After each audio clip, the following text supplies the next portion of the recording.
Okay, developments since yesterday. So, couldn't get anything to work that wasn't just a genuine hard disk, so I put the original hard disk back in. So we thought, so I got it spinning up, but we thought it had an electrical short because with the cable plugged in, it just wouldn't start up. But just on the off chance, I put in this 2 gig drive, and it worked. It doesn't get detected at the right capacity, but it did work, including installing to it. So that was reassuring. So I took the original hard drive and plugged it back in just to see if it would work, and lo and behold, it does. So I think that we got it spinning up by giving it a knock, but I think having the 80-pin cable on it made it not work properly, and having the original 40-pin cable in from the machine itself has now made it work. So we now actually have a functioning mechanical hard drive. It's just over 120 megabytes-ish, I think it is, and it's still got its contents on there. So it now boots. So that's really, really good. This nightmare disk caddy that we had all that problem with at the beginning was annoying me so much that I did actually order another one on eBay. It's come through today. It's a similar colour. It's not exactly the same, but it is, I believe, a vintage part. I think it's from the right era. So one of my plan is to secure this in here. As you can see, it goes in much easier than this one. Secure that somehow. Put in the working floppy. And then once we've got the CMOS battery sorted out, which I've also got a plan for, then we're actually going to have a fully working system, which is nice. I quickly looked at the hard drive contents last night, and they do have specific drivers for this sound card. So what I'm going to do is back all that up first, because this probably isn't the sound card I'm going to use in this system long term. I've got a very nice first generation sound blaster to put in here. So that's the plan. Floppy drive, CMOS battery, back up the hard drive, put in a sound card, and then we should be very close to being finished, which is very nice.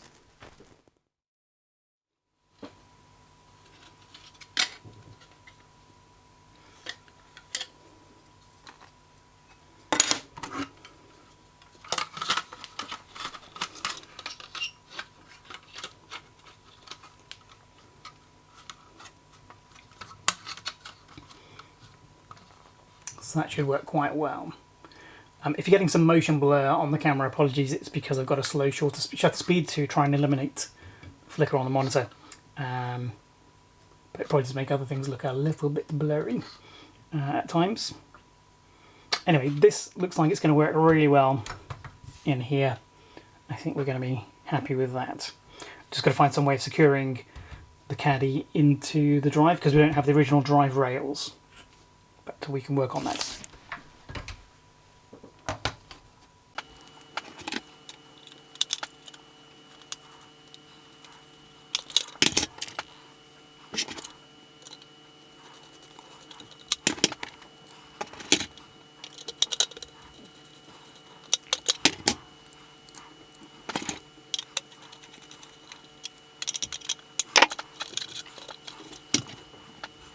So what I've got is some double-sided sticky tape, but it's the slightly thicker version.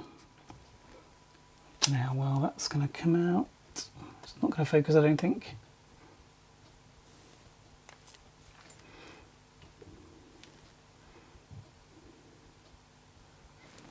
So yeah, so I got the slightly thicker version just to fill in the gaps, and I think if I secure it across the front here and down here, I'm honest, I think we're going to be okay. So let's try that.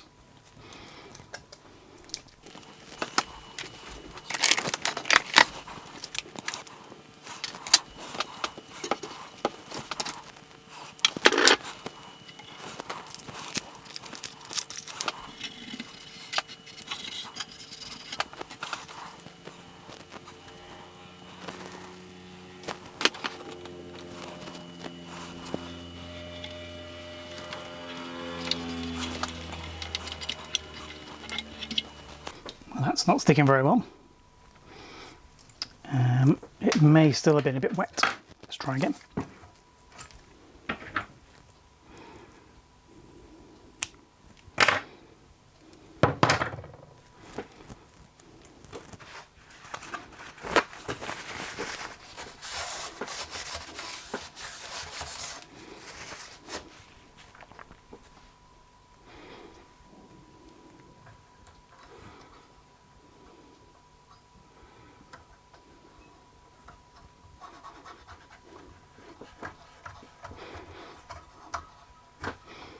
Seems better.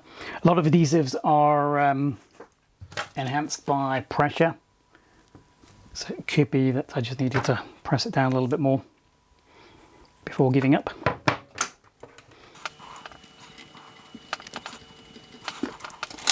So the more we can get on here the better, because I may not be able to find screws that do actually fit.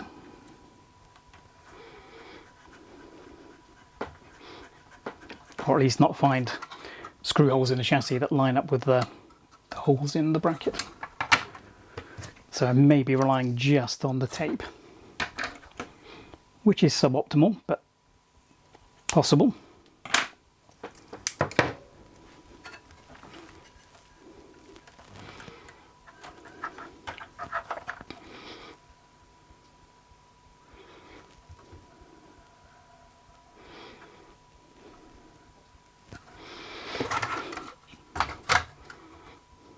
So that's going to allow us to position it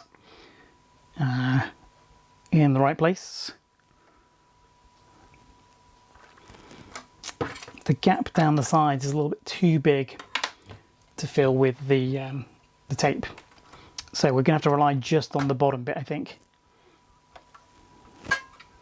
which is a shame. I'll have to try and get hold of some rails, I think, in the long term.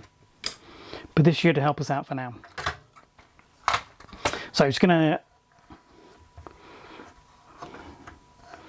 give that a minute. Then we're going to take off the fronting.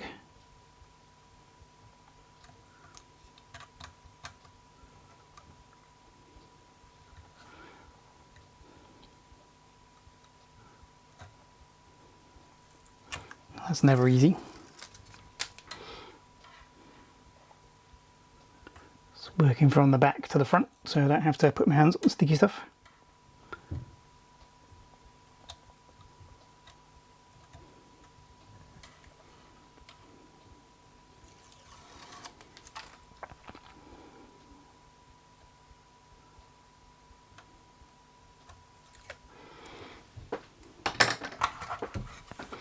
So I need to get it in the middle, left to right, and flush with the power switch.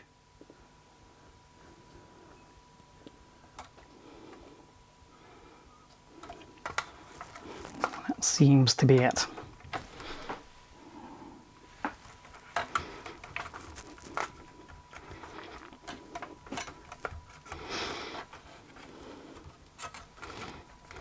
Okay, so what we're going to do is we're going to leave it 12 to 24 hours to get maximum adhesion.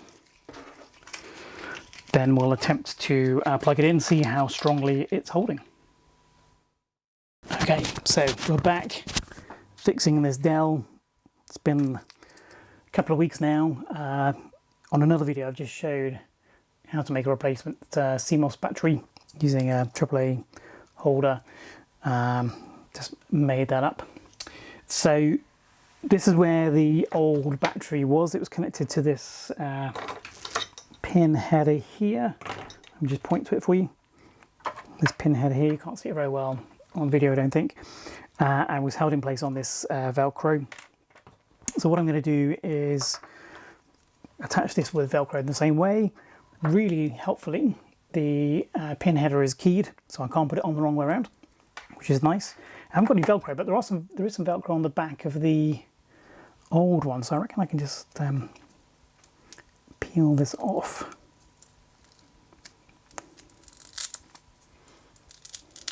It's quite tight.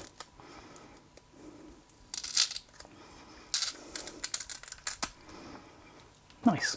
So, bit of Velcro. It's still a little bit sticky, but that's not going to be enough to keep it in place. So what I'm going to do is increase that stickiness with some double-sided sticky tape. So I've already used this once to get the front drive bay in place. That was the thick stuff. I'm just going to use the thin stuff for this.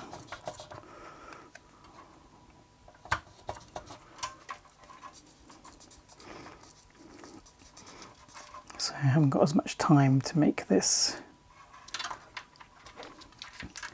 adhere because we need to crack on with video. Let's see if I can get this off without taking the actual sticky. It's always the worst bit with double-sided sticky tape. Nearly.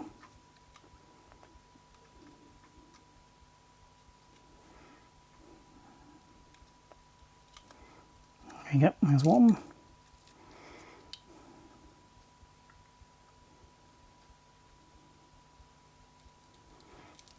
And there's the other. So that one as I wouldn't hold it, but if I combine it with the actual stickiness of the existing pad, that should help.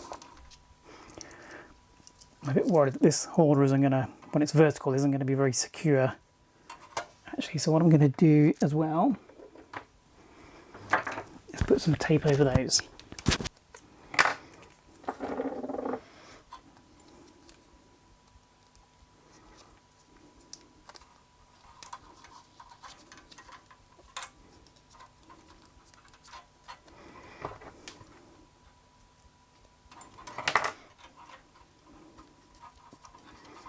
So that should just stop the batteries from falling out, but not make it impossible to change them. These very rarely leak, but I've accidentally made the lead quite long. So I could position this somewhere else if I wanted to, and that would negate the need for the Velcro. It's very rare that they leak, isn't it? And I will be checking this semi-regularly. It's not like it's going into storage. Let's just go for it. So it's 2 pins and space and then 1 pin, so it wants to be this way around. The black needs to be nearest me.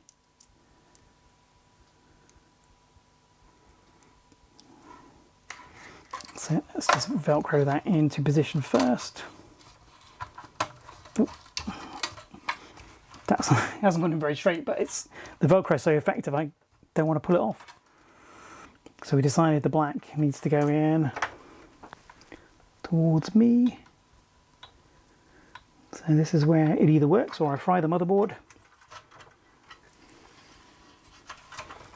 It's a bit fiddly. There we go, that's gone on. I'm now worried that this is so low that it's going to be shorting on something else because of these terminals on the end are exposed. So let me just cover those up as well. But we've managed to get the connector onto the board. Don't know how well you can see that down there.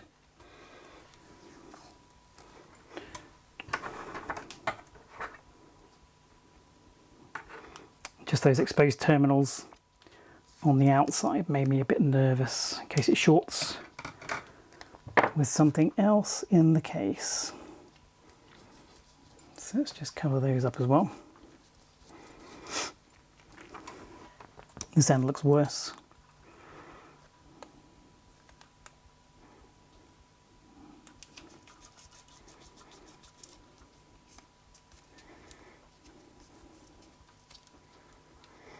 Okay, so let's Velcro that back on. Let's try and Velcro it back on straight-ish.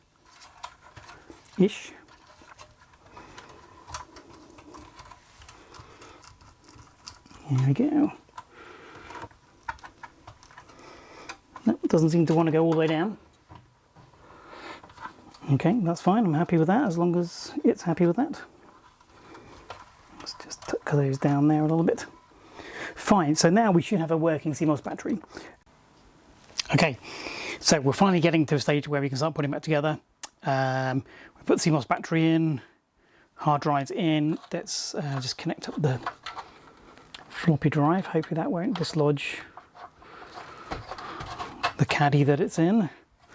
It's only been a few hours. It's not been a full 24 hours, which is what the recommended time is for this for complete adhesion. But let's give it a go. I'm going to try and put the front cover back on.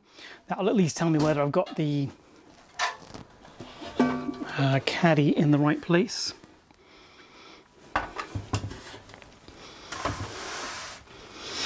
So anything else to do? Floppy drive power? No, I think we're all there.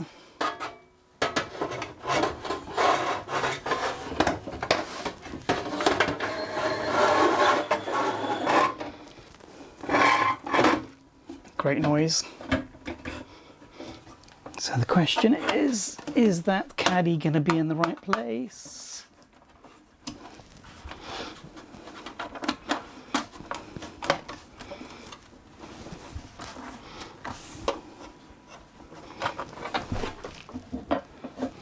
Oh, that's pretty good, I think.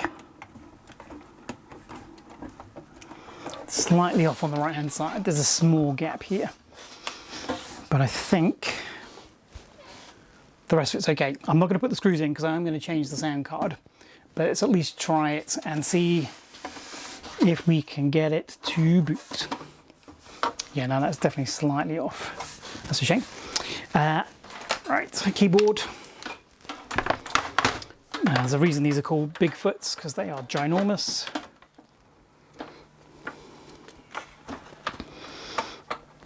Keyboard in. Right, let's plug it in, that always helps. We'll switch it on and we'll try and force it to go into BIOS so that we can check if the CMOS battery is working. Let's get that screen into focus first.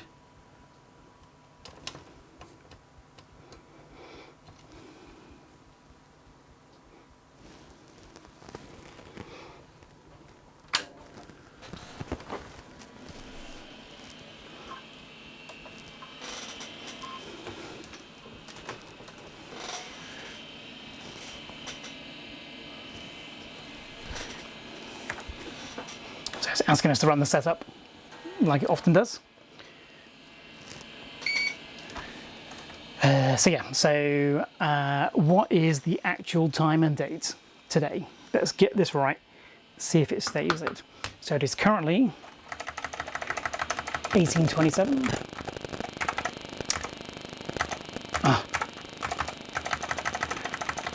1827, and it is October.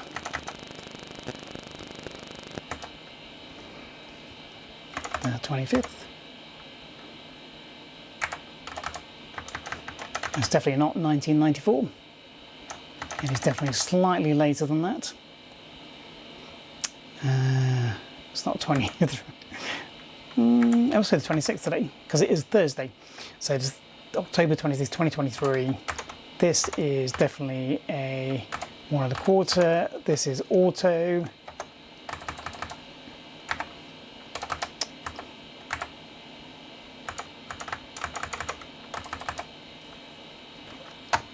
Second page, all looks correct.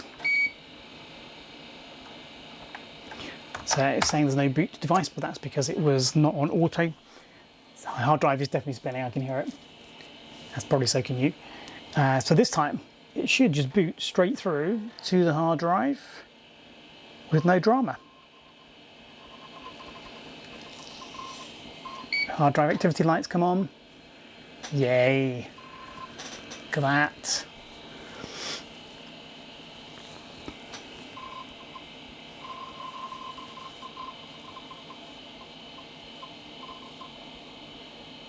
Brilliant. Okay, we now have a fully functioning Dell 486P/20. I don't know much about this sound card. I don't recognise the brand. It's obviously got the correct drives in place. There is stuff on this drive. There's DOS, there's psound, which is the drivers directory. It's got Windows 3.1 on it. It's not an OEM, it's just a standard Microsoft 3.1. It has got Microsoft Office for Windows on it. And obviously, somebody called Richard has been using it, and in there's a load of files related to them. There is a Windows Tetris game, which I haven't played. I'm not sure what Pants or Cribbers are, but let's find out. Cribb's Cribbage. So that's a traditional English game, maybe a traditional game elsewhere as well, I don't know. CD Pants. Someone had a sense of humour. Okay, well that's obviously a setup. Oh, that's the setup directory for the sound card, because that's a rack, which was a common thing to do with early sound cards. You have this kind of like music visually, like a music system visually on the screen. So that's what it was. So that must be the setup stuff for this sound card. That's really nice to have in a separate directory. That makes it easier to back it up, and then all the usual stuff. So let's actually have a look at Microsoft Diagnostics. So here we go. So this is a Dell. It's got a 486SX, which is correct. Correct BIOS A12. No math coprocessor. I don't remember seeing a slot for one. Ooh, we're about to lose the colour. That's a bit weird. Maybe the cable's a bit loose.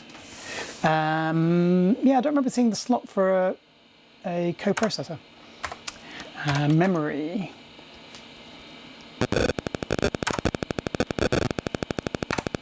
Okay. Yeah, so it's all making sense. Disk drives. So fixed disk is 124 megs, and it's about 3/4 full. So that's going to be a bit of a limitation going forward. We can't put massive loads of games on here. But this is going to be a DOS games machine.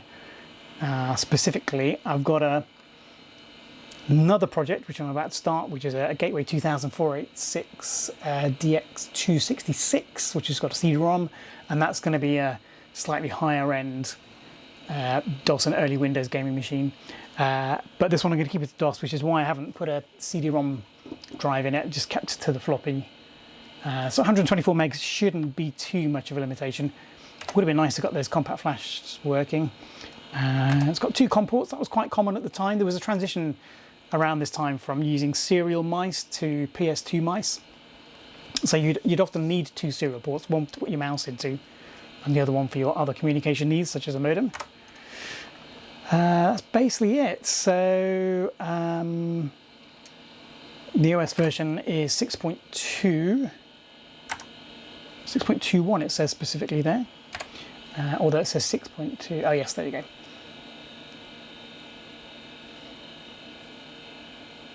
So maybe that's a Dell OEM version of MS-DOS. Not sure.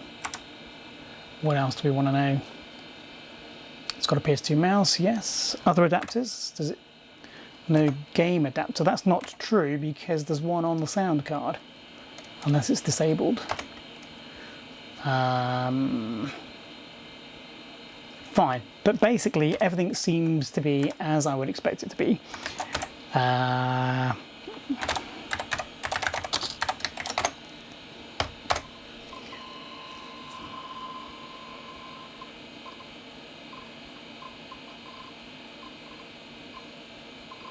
So I'm just quickly checking that the drive is in a reasonable condition. So as you can see from the map, it's about 3/4 full. The drive, apart from being slightly noisy on the bearings, the drive sounds totally fine. It doesn't sound noisy when it seeks. And the noise from the bearing is fairly consistent. It's not wavering up and down, which suggests it's in pretty good condition. Not sure why the monitor's flickering a bit. It's a new worry. That seems to be fine. Okay, so next job. So there's the Windows 3.1. As I say, it's not a Dell OEM version. It's not 3.11. It's not Windows work groups. Oh, nice background.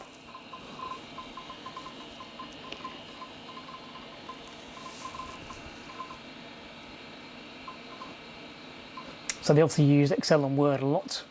This person is... Tetris is in there. Should we have a quick look?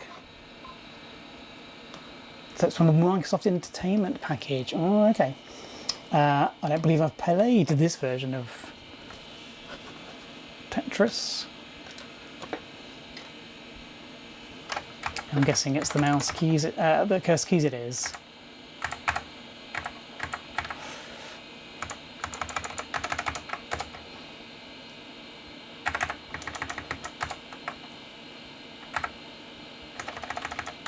So pretty standard Tetris. I said I've never played this particular version before knowingly. Seems alright. Not too challenging so far, but I'm sure it will get quicker later. Cool, alright. So let me back up the sound card drivers. And then we'll take the sound card out and put the sound blaster in. But we're actually making progress. Oh, let's just try one more thing. Let's turn it off. Unplug it. Turn it back on. So I've turned it off. Let's physically unplug it from the mains. Give it a few seconds. I'll plug it back in. And we'll see if it complains about invalid configuration.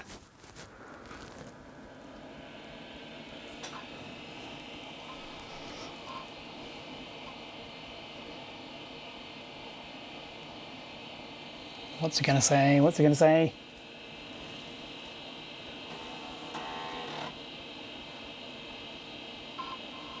Yay, it's going straight to the drive. Brilliant. So the replacement CMOS battery we've made using that AAA holder has worked well. That's nice. Cool. It is coming together. So what better way to back up a mid or early 90s vintage computer with a mid or early 90s vintage portable external backup device. So here we have a parallel port ZIP 100, quite age appropriate. I've never tested this. It was sold to me as working, so this will be a good test for this as well.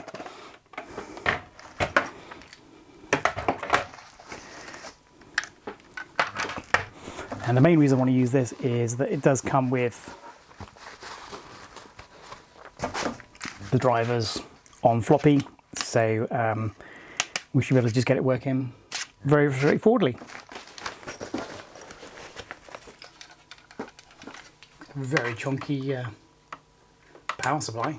It's got a very strange thing sticking out of it. I hope that's okay.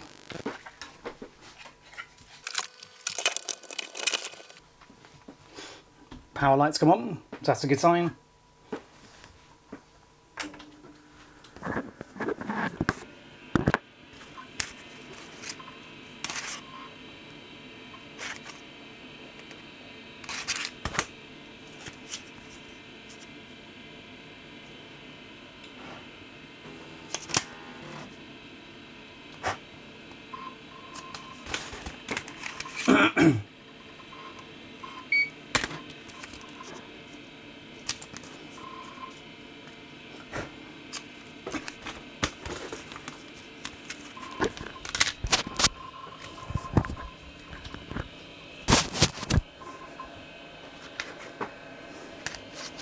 Got two different versions of the software, version 3 and version 5, but the version 5 disk surface looks a little bit ropey. So I'm actually going to use the older version.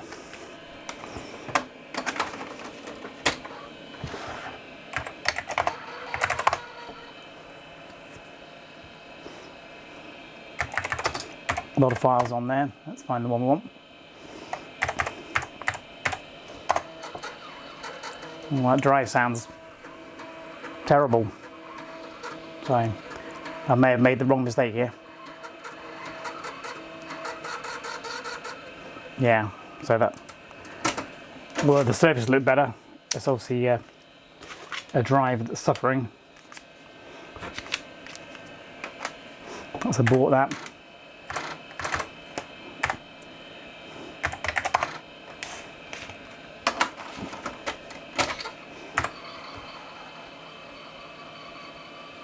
That doesn't sound great either.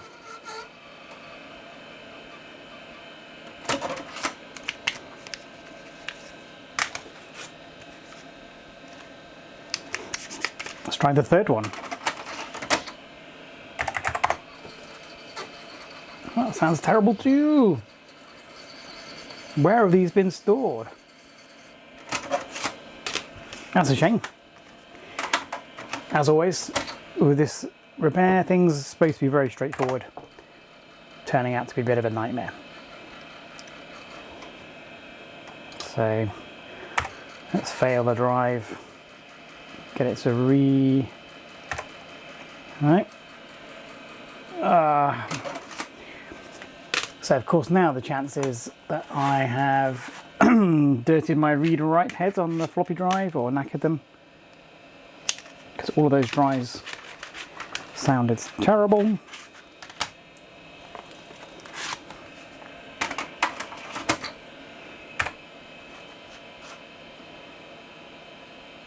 That sounds much better.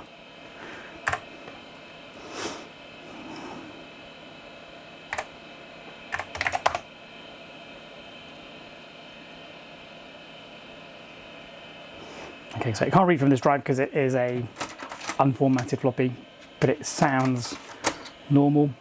Okay, so I'm gonna have to download it and write some iAmega drivers. These 3 discs all sound absolutely awful in the drive, and obviously, as you saw, were unreadable, which is a massive shame, but we'll come back to that. Okay, let's try it again with some recently written floppies that I know work, so let's give it a go.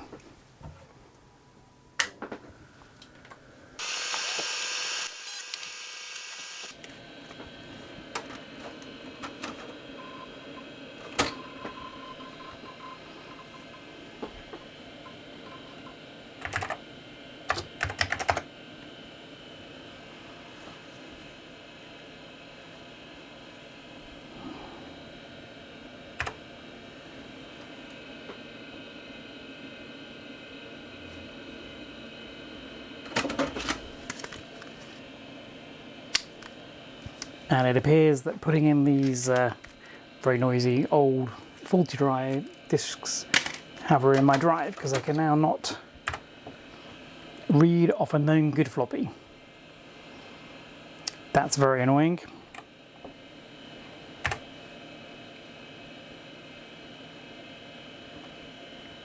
Extremely annoying.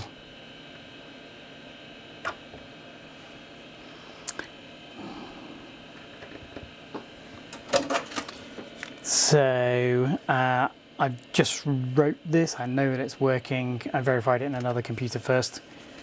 So it looks like we've left some dirt, dust, perhaps magnetic media from these drives get into this drive, which was working very well, in fact.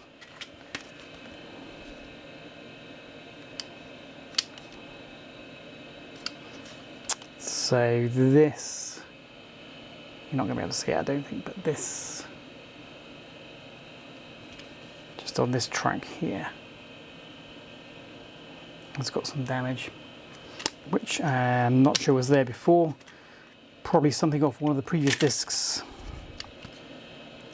It's got stuck to the head. This seems to be a little bit of a tricky computer to fix, doesn't it? Okay, so we're going to have to take the drive back out, clean it up, see if we can get it working, and if so, then we can finally back up this hard drive, which is what we've been trying to do.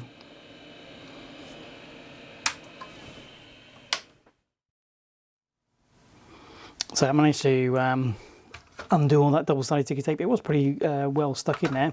I've taken the drive out of the caddy, I've disassembled it, taken all the covers off. As I did so, something fell out, a very small white lump, which I'm sure is partly responsible for why it wasn't working. I've cleaned the heads with the cotton wool bud. So we're just going to try it again, partly disassembled, see if we can get it to working condition. But we have been jinxed with this from the beginning.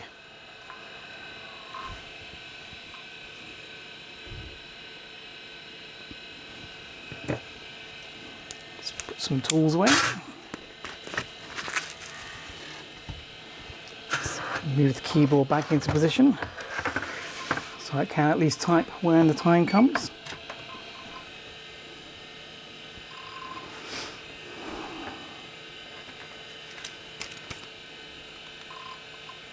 So it's booting off the hard drive okay, which is reassuring still. Let's pop a floppy in.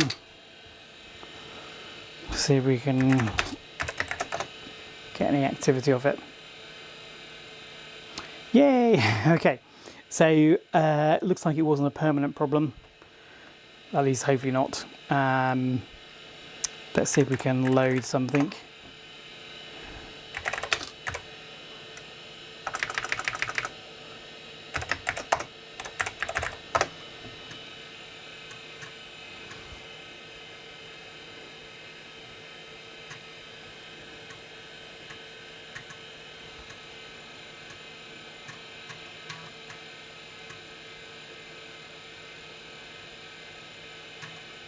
Okay, so there's no zip drive attached at the moment, so it may fail at this point, but it does appear that we can read this floppy now. Brilliant. Okay, so let me just reassemble it and put it all back together, and we'll just try that again.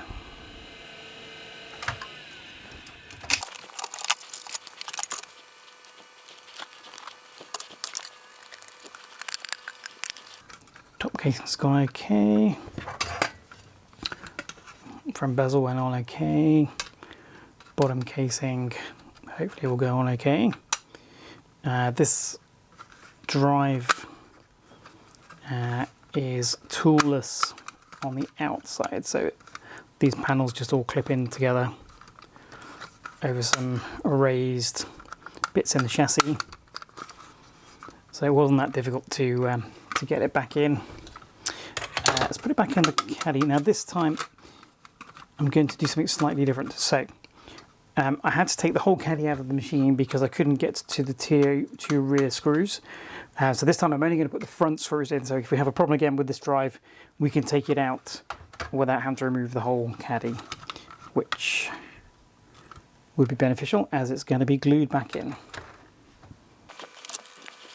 So if we do up the two front screws sufficiently tight, hopefully it'll be good enough to keep it in place. It's not a laptop, so it doesn't matter if there's a little bit of movement in the back. We're not going to be moving it around very much. We're not going to be turning it upside down. Potentially might turn it on its side to store it, maybe. But that is pretty secure with just the two front screws. Let's get the adhesive strips again.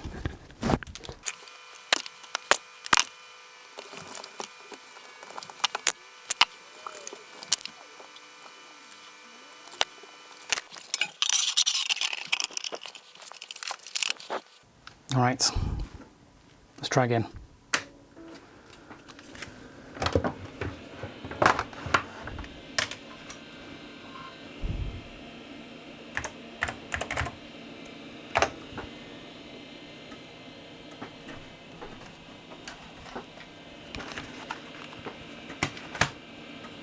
So zip drive is attached this time and powered on. So the guest driver should find it, hopefully allocate a drive letter to it.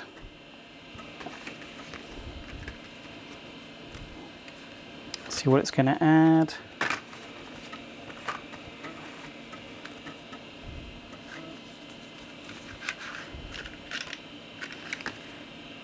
I always thought they should give it a Z for zip, but obviously it depends on what your last drive is in DOS.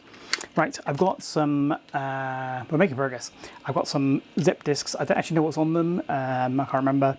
So let's have a quick look. See if there's anything that is empty. See if the drive is working. It's the first time we've tried the drive. Judging by what luck we've had on the rest of this video, I'm guessing it's just not even going to work. Let's find out.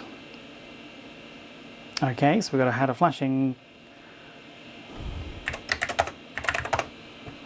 Yeah. Flashing orange light. So, duff drive.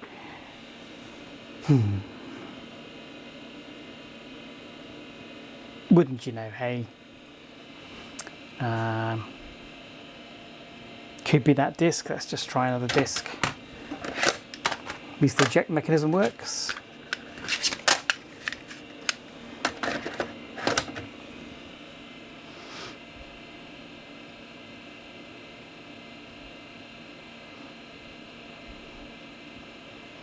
So memory of the flashing light is its access light, and the slow flash is a cannot read. Yeah, so that was sold to me as working, and it isn't, and neither of the dangerous floppies either. So that wasn't a great eBay purchase. Whole new video about trying to sort that out. But I do have another working one, so let me just go and get that. So just rebooting. Here's the known working drive that I normally use. It's a 250 zip, which doesn't feel quite as age appropriate as the 100, which is why I was trying to get the 100 to work. So I use this sometimes, and I've got a USB version for plugging into a more modern system for when I've backed up onto the actual disk. I then store it on a more modern system. So they're both powered up, but this one hopefully is now going to be able to read. Let's go back and install the guest driver.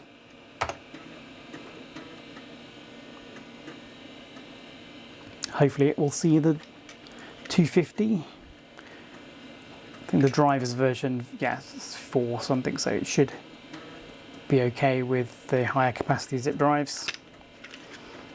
The discs I've got, I was just going to use 100 just because it was kind of more age appropriate. But I have got some 250s.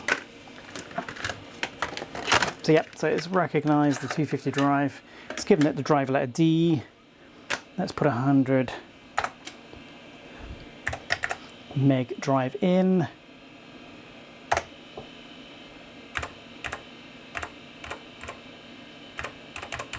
Oh, that's failing as well, but I know that drive is good. Were we unlucky and had 2 faulty discs? Seems unlikely. It's making all the right noises.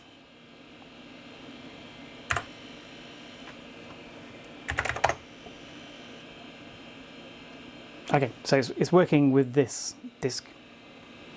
So we'll try that disc in there again in a bit, but we now have a functioning way of backing up this hard drive, which isn't very big.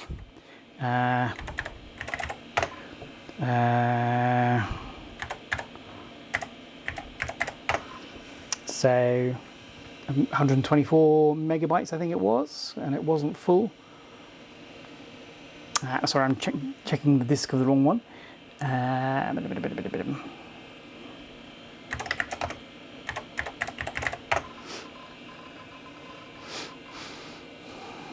So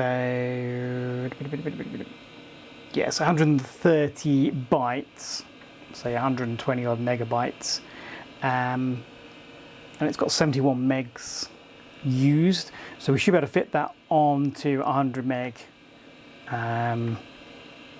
zip drive. The question is, how are we going to do that? Are we going to just manually copy individual folders? Are we going to go into Windows and click and drag? We're going to use Xcopy, or we're going to use some other tool. We could use backup. That makes it more difficult to retrieve the files later. Let's have a little play in Windows.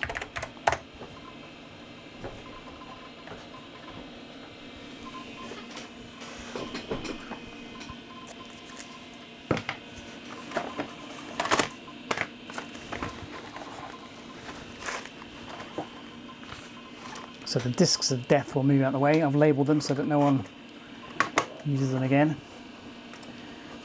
So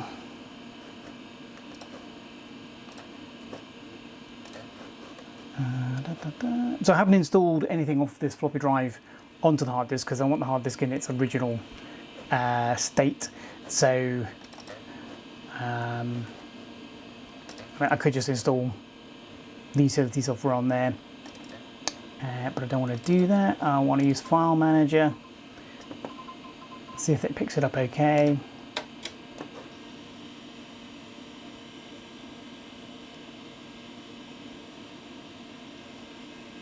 Yep.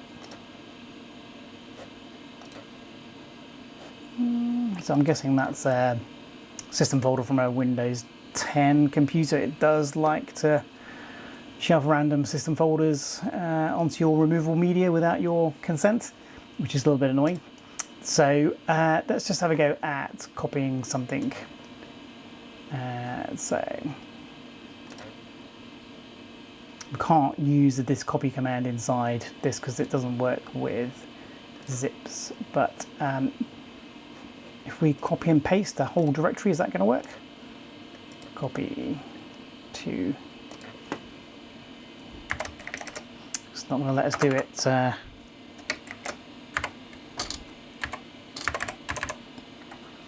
visually, but we can do it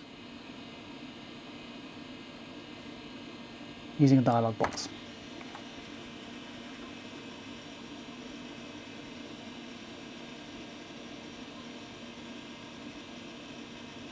And that seems to be working quite well. Great, let's do the same with all the other folders.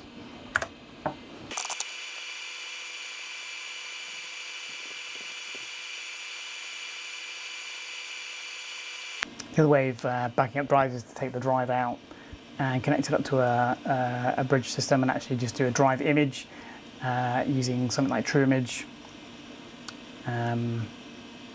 But now we've reassembled this, it seems like hard work, particularly as we couldn't get the drive to spin up on that bridge computer, as probably because of that 80-pin cable would be my guess. We'll never know.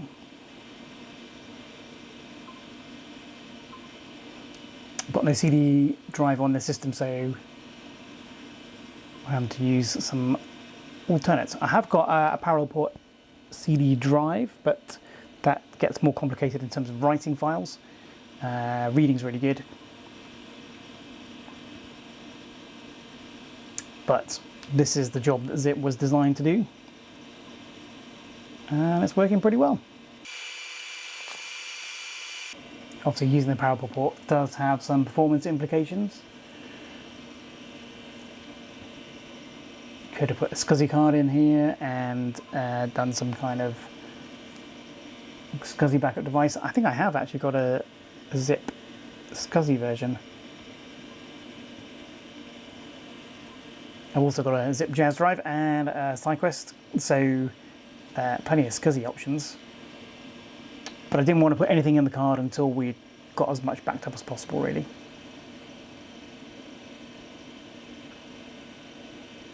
I've got the Sound Blaster drivers ready to go on floppy disk. So once we've backed this up, we can take that sound card out, put in the Sound Blaster, and have a decent DOS gaming machine, hopefully. Or screensaver's kicked in. But as you can see, many processor cycles dealing with that parallel port. Not many left to move those Windows icons around. Let's put it out of its misery. This is obviously going to take a while. I'm not going to narrate the whole thing. I just want to try one more thing at the end of this particular copy. Oh, there's some temp files in the DOS directory there. Wasn't expecting that. In fact, yeah, if you look on the right here, there's loads. Most are empty. Might have to investigate those. I probably won't back up the user files That doesn't seem appropriate.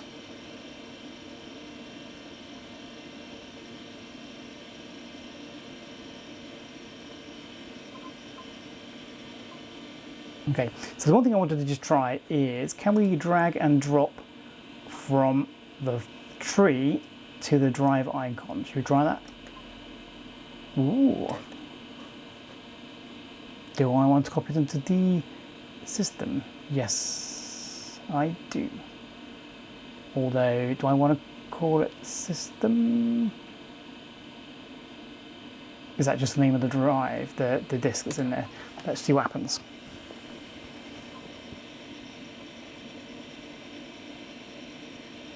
No, it's putting them in some kind of... Oh, it's putting them in the first directory on the drive, isn't it? Which was that weird system. So no, we don't want to do that. We're going to cancel that. We're going to go to here. I'm actually going to delete that folder. I don't know what it is, but I don't want it. Delete. Okay. It's a system hidden or read-only file. Yes, I do want to delete it. And I want to delete everything inside it.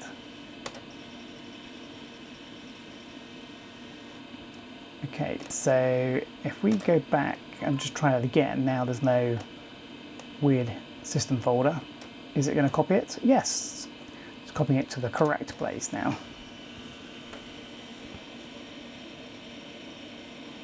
So drag and drop does exist. If we opened up a second window, we might be able to drag and drop between the windows as well, but there isn't much screen real estate here, so we'll use the drive icons. Okay, leave me to do that, and I'll come back to you once it's all backed up. So here we have our lovely Sound Blaster CT1320, also known as a Sound Blaster 1.5. I got lucky this was inside a Viglin PC I picked up for another reason, and they just happened to be inside, which is very, very nice. So I'm going to put this in here, and hopefully that will give us a good DOS gaming experience.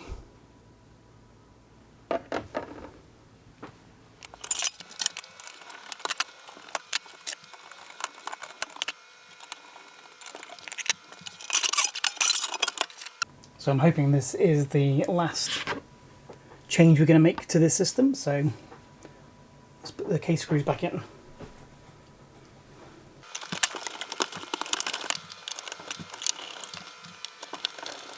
So finally, after about 2.5 weeks, we're getting near the end.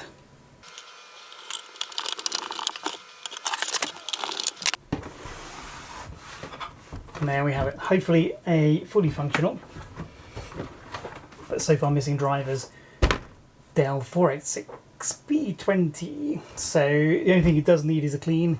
We'll do that in a bit. First of all, let's see if this sound card works. I'll get some speakers to go with it. So here we are, monitors on top of the system unit, very nice pair of Yamaha speakers attached to the sound card. The output's not labelled, so I'm hoping I put it on the output, not the input, but we will find out soon enough. I have the driver diskettes for the sound card, so let's switch it on. So the sound card isn't going to work straight out of the box because it still has the existing old drivers in place. But we can soon get rid of those. So it's not detecting the sound card, which is logical because I've taken it out. It's trying to start the sound card driver in the Sound Blaster mode. That isn't going to work. In fact, I think we've hung the whole system. So that's power cycle. We'll bypass the drivers. So you can do this by pressing F5 at boot.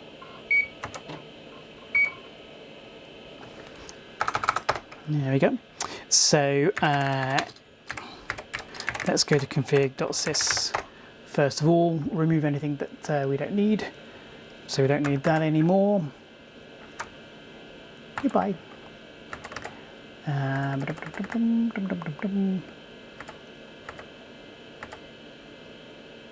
Looks like everything else is appropriate for being in config.sys. Let's open. Oops. Let's do it this way.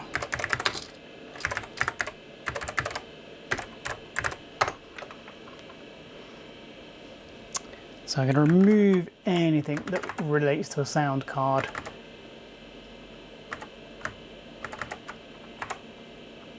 Looks like so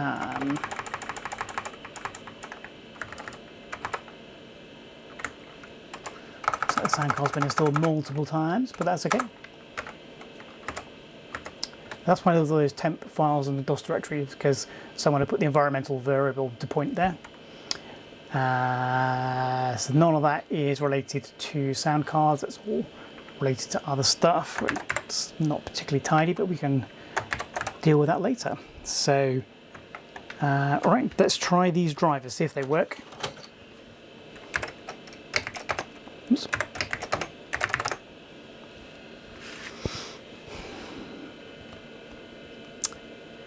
So there's a install drive and an install HUD option. I'm guessing this is hard drive and is that floppy drives? I'm not sure.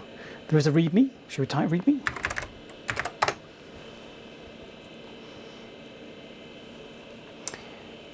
Additional information. New programs, trim, parrot. That's going to be fun. So there's nothing in there that tells us how to install. So let's type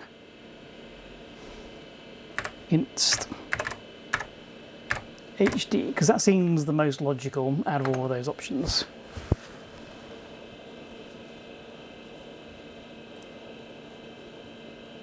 So hard disk drive name is not specified, so we have to do that as well. So this program installs programs to the Sound Blaster disks to C/\SB. During the process, if you want to abort, press escape, press space to continue. So we are definitely going to continue. So it's copying over various files.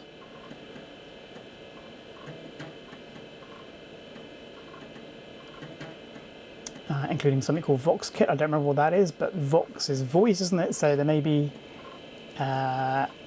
some voice-related stuff going on there. F. Morgan, can't remember what that is, although there was a... those seem to be names of songs. It's not F. Morgan, it's FM Organ, isn't it? Yeah, so that is a sound synthesizer player. How exciting. So I can't remember when I got my first Sound Blaster card. It probably would have been in a system I bought, a 386 I bought in or around 1990. And that would have had a sound card in it, so I don't think I've gone through this process with this earlier sound card. I definitely had later sound cards that I upgraded to, but I don't remember seeing this particular process. It's very exciting. That's quite a lot of examples of FM organ sounds. Do we need all of those? Well, they were obviously very proud of it because they have really gone to town with a collection of songs. Hopefully they're alphabetical and we're now getting to the end. Yes. Oh no.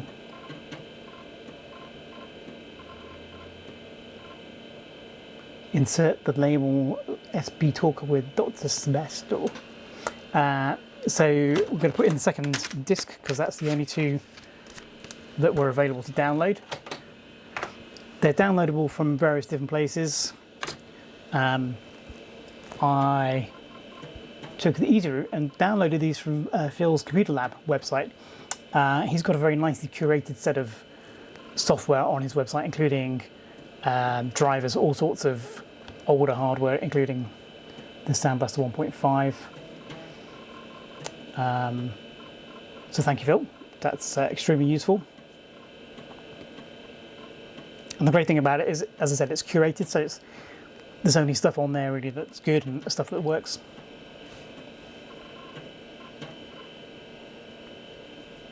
Before executing Sound Blaster program, you must enter set sound equals OK. Press enter to continue. Does it not do that automatically to the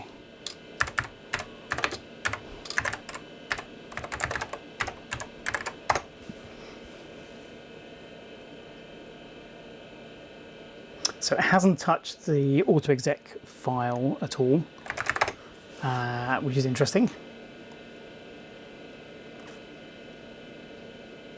It's copied over basically a lot of stuff from the first floppy. There's a folder there called Druv. I'm guessing the actual driver is in there.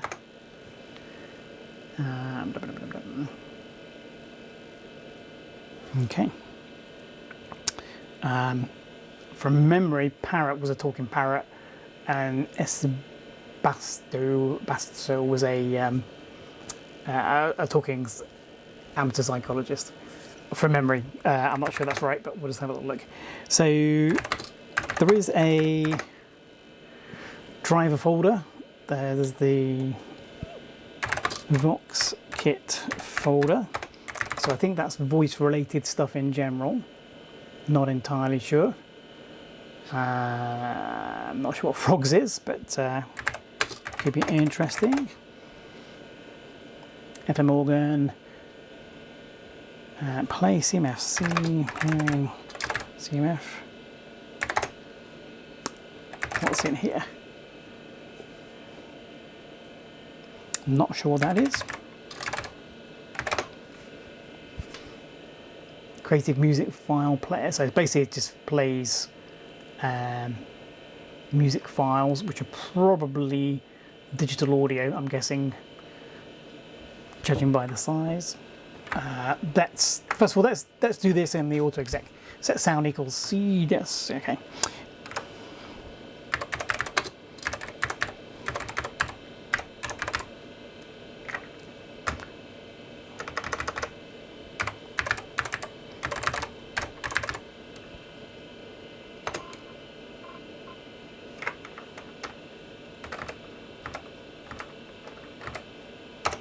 Let's put all the sets together. Set sound equals C colon SB, and let's add that to the path as well. That'll make finding stuff easier.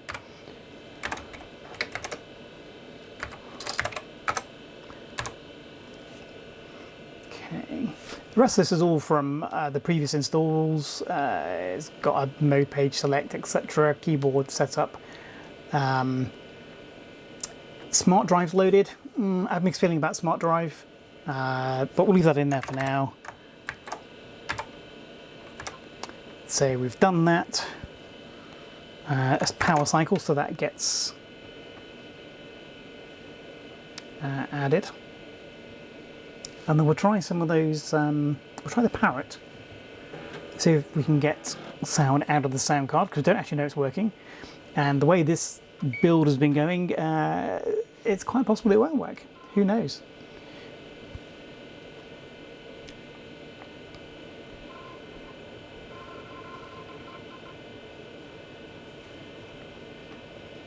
Bad command or file name. What have I missed?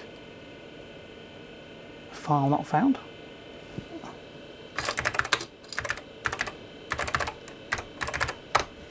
Oops. So we managed to stuff up the path command because we can't find edit anymore.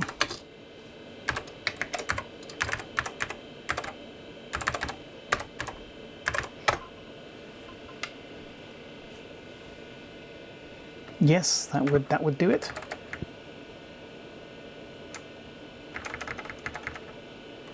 a little semicolon in there. So that should now work. Set sound equals C colon sound blaster. That is correct. Oh, it couldn't load this lot because the path was wrong. So now we don't need power cycle. We can just auto exec. There we go. So we should be up, good and going. So if we go to the Sound Blaster directory, should we go into the FM organ?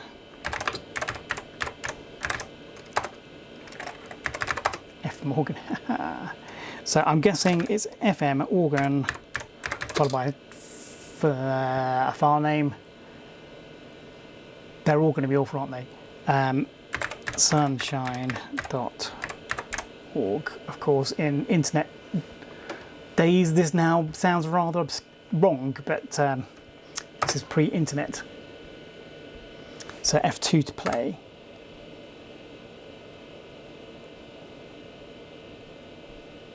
Okay, certainly can't hear anything. Nothing's appearing on the screen, so we're doing this wrong.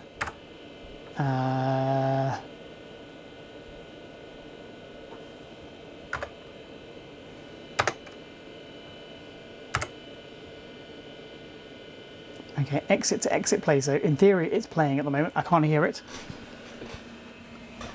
So I may have the audio in the wrong connector.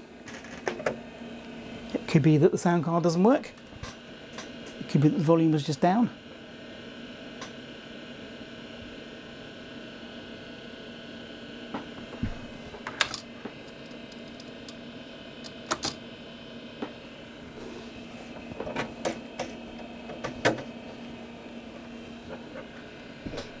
No, I'm not getting anything. That's disappointing. It's recognising the sound card, which is very good. Exit to DOS, yes. Let's try something else. Oh, we didn't load the driver. Okay, so which is why it wasn't working, was it?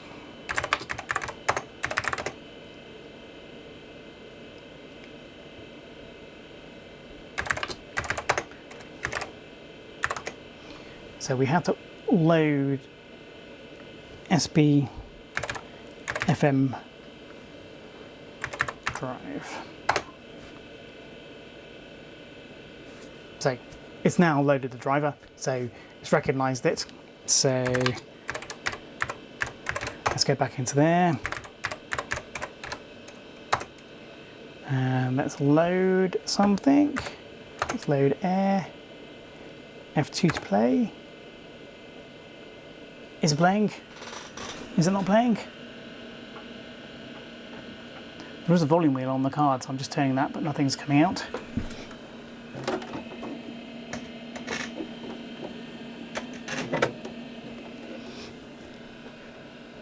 Select the other jack.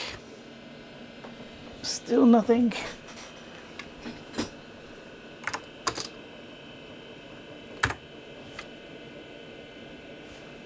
F1 help. Instrument select, no. Rhythm select, no. Tempo change. It's not playing anything. I would imagine there would have been animation here where notes are being played, and that's not happening. So for whatever reason, that's not quite working. So power cycle that. I think this all might be edited out, you know. Who wants to see an idiot not getting his own sound card working? Let's take a little bit of a shortcut. A bit of Wolfenstein.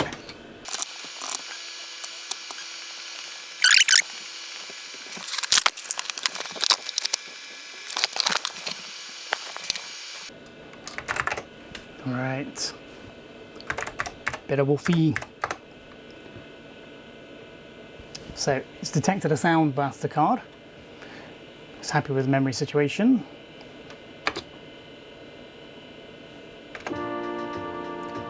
And we have sound. We have full Sound Blaster, genuine Sound Blaster sound. So there is a volume control on the back. I'm just gonna put it somewhere near the top. Okay, playing this with the keyboard at a weird angle is not going to work that well. But let's just get some sound going.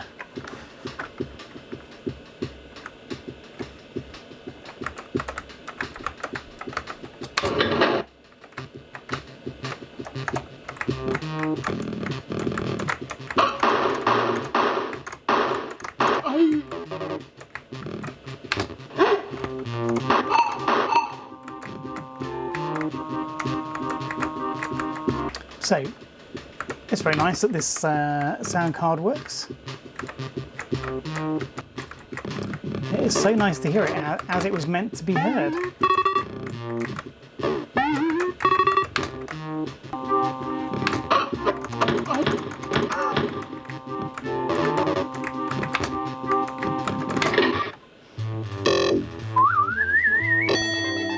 So listen to that, that's how it was supposed to sound.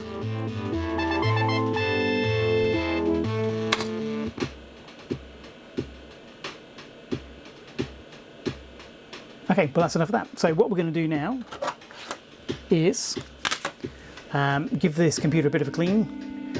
We are basically finished with it. We're going to make some more videos with some DOS gaming on it. But nice. I think finally we got there. It took a long time. There were a lot of hiccups along the way, but we finally got there. I'm going to clean up that hard drive as well, put in some useful utilities as well as some games. I'm a big fan of the old utility and a bit of the old productivity software, so I might even put some interesting Office apps on there. Anyway, we've only got 120 odd gig to play with, so 120 megabyte I'm in, so we can't go too crazy. Sounds like something's coming to get me. But we will see that in another video. So long for now.